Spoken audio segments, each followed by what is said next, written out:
I walked away from my debt. I left my car parked in front of the bank that financed it, and I didn't pay my rent for 2 months. Before I got evicted, I moved out.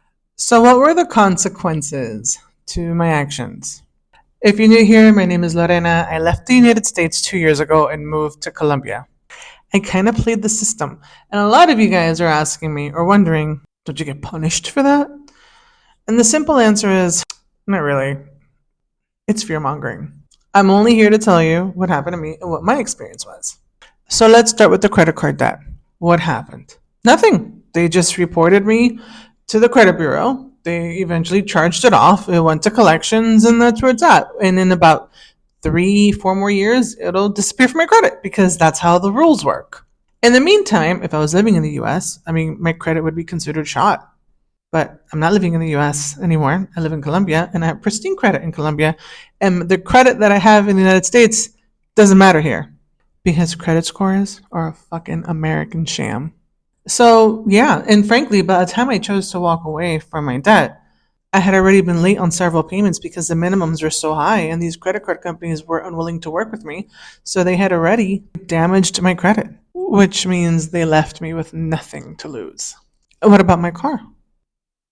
I left my car parked in front of the bank that financed it, tossed the keys into the ATM box, and called customer service to let them know where they could find it.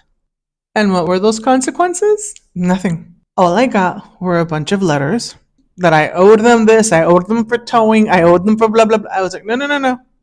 Go argue with your mama because I'm not paying rent. And then came the letters saying that if you don't pay this, hurt your credit and it's going to go to collections. Which I was like,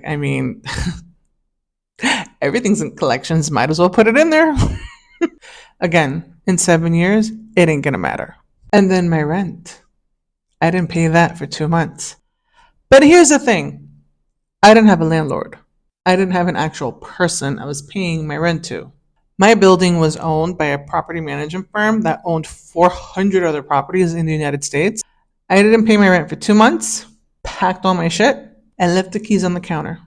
Before they could file an eviction, I was gone. And about a month later, I received a letter from their lawyers. And I remember opening that and being like, oh, this is going to be fun. And the letter simply said, tenant vacated the property and that all is fine. It didn't request that I pay back previous rent, but if it had, I wasn't going to pay it. They could stick that shit in collections as well. Throw it into the collections party. To the theory of consequences, that didn't show up. Not that way. And that's my story.